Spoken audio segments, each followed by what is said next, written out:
안녕하십니까. 쇼키무동산입니다. 정부가 초강력 추가 대책 건의 가능성이 커지고 있습니다. 한 기사 볼게요. 국토부 이상경 1차관 주도 강력한 부동산 대책 수립 중. 지금 627 부동산 대책 이후에 시장 상황에 대해 좀 쉽게 정리를 드리고요. 초강력 추가 대책이 무엇인지 한번 정리를 드려보도록 하겠습니다. 627 대책 발표 10일 시장은 어떻게 변했을까요?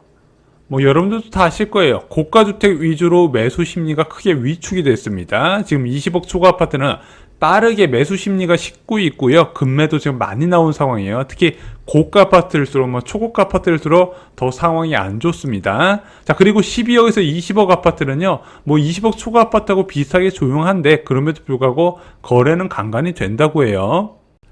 대출 신청액도 급감했다고 합니다. 서울 지역 하루 평균 주택담보대출 신청액이 규제 발표 직전 일주일에는 하루 평균 7,400억이었는데 이번 달은 3일까지 집계 기준으로 3,500억으로 절반 이하로 뚝 떨어졌고 그 뚝 떨어진 것 대부분이 강남 상구와 마용성 지역이 차지했다고 합니다. 고가 아파트 밀집 지역이었던 흔히 말하는 한강벨트 중심으로 직격탄을 맞았습니다. 자, 그러다 보니까 가계약 취소 사례도 급증하고 있어요. 자, 부동산 전문가들 사이에서는 이번에 부동산 대책으로 연말까지 좀 고가 아파트일수록 더 비싼 아파트일수록 조정이 강하게 받을 거란 이야기가 나오고 있죠. 8억에서 12억 아파트는 비교적 영향이 덜하다 그래요. 일단 부동산 대책 이전만큼은 아니지만 그래도 여전히 꾸준한 수요와 거래가 이어지고 있다고 합니다. 왜 그러냐면 이제 부동산 대책 전후로 해서 한 15억 아파트가 많이 급등을 한 상태였고 이제 12억 아파트의 수요가 내려간다 이런 이야기가 있었는데 부동산 시장에 강력한 규제가 나왔어요. 근데 그 규제가 아무래도 이제 상급지 아파트에 더 많은 타격을 주다 보니까 풍선 효과 기대하는 모습에다가 반등 타이밍이 원래 왔다는 거 이 두 가지가 합친 것으로 보여집니다. 아직은 시장을 속단하기 좀 어렵습니다. 본격적인 시장 상황은 1개월 뒤에 판단이 가능해요. 자, 부동산 대책이 나오면 일단은 일시적으로 관망이 나오는 건 대부분 비슷합니다. 그리고 1개월 후에 시장 움직임이 전체 시장에 영향을 주게 돼 있거든요.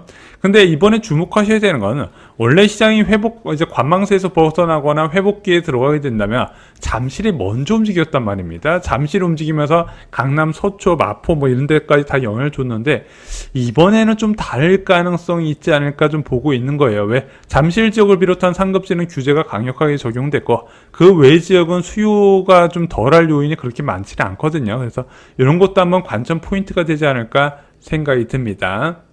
이런 와중에 정부는 초강력 추가 대책을 추진 중이라고 합니다. 이재명 대통령의 부동산 책사로 불리는 이상경 국토부 1차관 주도로 해서 부동산 대책이 나오는데 당연히 공급 중심의 대책이 나오겠죠. 원래 정부는 한 9월 정도에 종합부동산 대책을 발표할 예정이라고 알려져 있었습니다. 그래서 관계부처 장관과 차관을 임명하고 나서 종합부동산 대책을 발표할 걸로 예상됐는데 6월 부동산 시장이 예상보다 크게 과열되면서 대출 규제 중심으로 먼저 나오면서 급한 불을 끈 거예요. 자, 그럼 후속 공급 대책이 나와야 되는데 그것이 7월 중에 나올 것으로 예상이 된다고 합니다.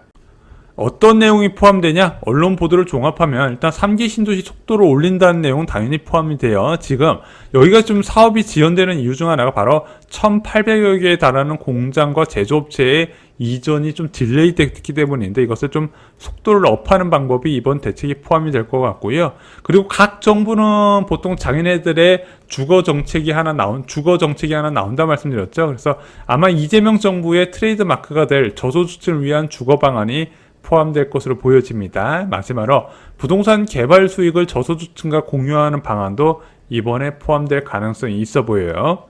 또 다른 기사에서 나온 거는 좀 더 구체적이었습니다. 서울경제신문에서 나온 내용인데 수도권 공급 대책 나온다. 6만 가구 플러스 알파. 자, 2021년 2월에 지정된 광명 시흥지구의 용적률을 상향해서 1만 4천호를 추가하고 서리풀 지구를 추가 공급해서 1만호를 더 늘린다고 합니다. 여기에 2기 신도시 미매각 용지를 통해서 6천호를 공급한다 그래야 아마 2기 신도시 거주하신 분들은 아실 거예요. 좀 빈 토지들이 많이 있다는 거. 그것을 활용해서 주택을 공급한다고 합니다. 그리고 마지막은 좀 의외였는데 작년 11월 발표한 신규 택지를 추가로 지정해서 3만호가 늘어난다고 해요. 일단 이 내용에 대해서는 국토부는 부인을 했지만요. 어느 정도 좀 구체화된 내용이라서 여러분께 말씀을 드려봤습니다. 아마 비슷하게 나올 가능성이 있어 보여요. 또한 LH가 제도 개선을 준비 중이라는 기사도 보였습니다. 아시다시피 3기 신도시는요, 자족 비율하고 녹지 비율이 굉장히 많이 지정되어 있어요. 자, 자족 용지가 뭐냐? 뭐 잘 관리가 되면은 뭐 대기업들 사옥도 들어오고 뭐 이렇게 되는데, 안 좋게 관리가 되면은 대부분 뭐 지식산업센터로 채워져요. 자, 근데 3기 신도시가 얼마나 많냐? 광교나 판교나 검단 같은 경우는 이제 5% 내외 비중이었거든요. 근데 왕숙, 교산, 창릉 이런 데 보면은 12에서 16% 비율을 차지하게 됩니다. 지금 이제 부천 대장지구는 SK 계열사 연구소가 들어온다고 했고, 왕숙 지구는 카카오에서 이제 데이터 센터를 들어온다고 얘기했는데, 제가 알기로는 데이터 센터가 그렇게 많은 인력 창출 효과는 없어요. 이제 그 고용 창출 효과는 없어요. 일단은 뭐 이런 식으로 돼 있는데, 뭐 교산이나 창릉이나 계양지구는 아직까지 뭐 기업이 들어온다는 얘기는 없는 상황에서 여기서 자족용지 비율을 좀 줄이고 주택용지를 늘린다는 방안이 포함이 될 것으로 보여지고요.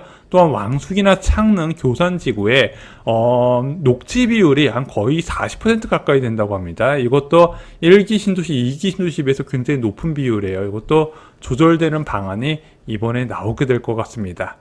다만 이제 시급한 게 있어요. 자, 과열이 나올 때마다 이 3기 신도시 속도 앞당기겠다는 얘기는 빠지지 않고 들어갔습니다. 원희룡 국토부 장관 시절도 그렇고 박성호 국토부 장관 시절도 그래요. 뭐 지금도 임무를 하고 임기는 진행 중에 있지만요. 어쨌든 매년 속도 앞당기고 공급 늘리겠다고 했지만 언제, 어디서, 얼마에 공급할지 아무도 모르는 상황이에요. 저도 올해 3기 신도시 관련해서 공공분양 소식만 접했지 민간 공급이 언제 나올 것인지, 산처약 제외 물량은 어떤 식으로 어떻게 공급될 것인지 전혀 모르고 있는 상황이란 거죠. 무주택자들은 오죽하겠습니까? 대략적으로 가이드라인은 나와야 그래도 좀 뭔가 기다리면서 내 집 마련 꿈을 좀 미룰 수 있지 않을까 생각이 들어요. 지금은 그런 게 전혀 없다는 거죠. 그래서 예전에는 3기 신도시 뭐 관련해서 상담 문의하신 분도 계셨거든요. 지금은 일절 없어요. 추가로 금융위원회가 지난주 목요일에 발표한 내용 정리해드리겠습니다. 두 가지만 보시면 돼요. 편법 증여와 사업자 대출 관리를 강화하겠다는 내용. 그래서 자금 조달 계획서상에서 이 두 가지로 문제가 있는 것을 정밀 분석해서 만약에 문제가 될 경우에 관계기관에 통보하겠다고 발표를 한 거죠. 주택담보대출 한도가 줄어들 때 사람들이 찾는 게 무엇이 있을까요? 제일 먼저 떠오르는 게 신용대출이죠. 그래서 그것을 고려해서 627 대책에서 연소득 이내로 한도를 제한시켜버렸어요. 두 번째는 부모 지원입니다. 그래서 금융위원회에서는 세무조사를 강화하겠다고 얘기했고, 마지막 사업자 대출, 사용 목적 외 이용에 철퇴를 내리겠다고 합니다. 아무래도 이건 모든 아파트에 다 적용되는 건 아니고 강남 3구와 마용, 성광, 분당, 과천 같은 고가주택 중심으로 이런 것이 단속이 될 가능성이 커요. 일단 이런 것이 나오게 된다면 심리적 압박은 가해지게 되겠죠. 아니, 사업자 대출로 집을 살 수 있나요? 보통 어떤 식으로 활용하냐? 사업자 아파트 담보대출이라고 있어요. 얘는 개인이 받는 대출이지만 개인 사업자라서 기업 대출로 분류가 돼서 DSR과 LTV 적용이 되지 않습니다. 그래서 주택수를 늘리는 방법으로 많이 활용이 돼요. 자, 기존 주택을 사업자 담보대출을 받아요. 이것으로 현금을 확보한 다음에 새끼는 아파트를 사는 겁니다. 대출금과 전세보증금을 합쳐서 새로운 주택수를 늘리는 방법, 이것을 막으려고 하는 겁니다. 요즘은 어떻게 많이 했냐? 기존 주택을 전세를 주고 새로운 아파트에 주택담보대출 받아서 이제 2주택 전략을 많이 했는데, 이번에 이제 627 대책에서 기존 주택 6개월 이내 처분 의무가 붙으면서 이 방법은 안 되니까, 그럼 남은 방법이 무엇이다? 사업자 대출을 활용한 주택수 늘리기가 있네. 이것도 이번에 막으려고 시도를 한다는 거죠. 오늘 영상 요약해드리겠습니다. 627 대책 이후 고가 아파트 중심의 매수 심리 위축이 빠르게 나타나고 있습니다. 그래서 이것이 꽤 긴 기간 연말까지도 이어질 가능성이 제기가 되고 있어요. 반면에 12억 이하는 상대적으로 덜 영향을 받고 있다고 생각하시면 될 것 같습니다. 하지만 정확한 시장 흐름은 1개월 뒤에 시장 움직임을 주목할 필요가 있는데, 잠실부터 과연 반등할 수 있을 것인지 보실 필요가 있어요. 자, 정부가 초강력 공급 대책을 준비 중입니다. 일부 언론은 6만 호 규모의 공급 방안까지 소개했는데요. 자, 이것이 과연 언제, 얼마나, 그리고 얼마에 공급될지 체크하실 필요가 있다는 점입니다. 하지만 그런 거 없이 그냥 매년 했던 것처럼 숫자만 나열하는 정책은 그렇게 효과가 없을 거라고 생각이 돼요. 마지막으로 금융위원회는 편법 증여, 사업자 대출 관리를 강화하겠다고 발표를 했습니다. 그래서 6억 주담대 제한된 것에 따른 우회 통로를 차단하려고 발표를 한 것 같아요. 오늘 준비한 소식은 여기까지입니다. 7월 5일 멤버십 영상에서 아파트 매수 시기 11월이 좋냐, 12월이 좋냐, 1월이 좋냐, 특히 상급지 매수하신 분들 영상 꼭 보시고요. 상급지 예상 하락 비율 얼마나 떨어질 건지도 정리를 드려봤습니다. 마지막으로 검단 호수공원역 중흥 S클래스 어떤 분들이 넣어야 될지 멤버십 영상에서 쉽게 정리를 드렸습니다. 쇼킹무도산 멤버십은 주3회 전용 영상에 올라가고요. 유튜브 멤버십 네이버 프리미엄 콘텐츠에서도 보실 수 있습니다. 네이버 프리미엄 콘텐츠에서 보시는 게 약간 더 이용요금이 저렴하다는 것도 말씀을 드립니다. 이상 영상 마치겠습니다. 감사합니다.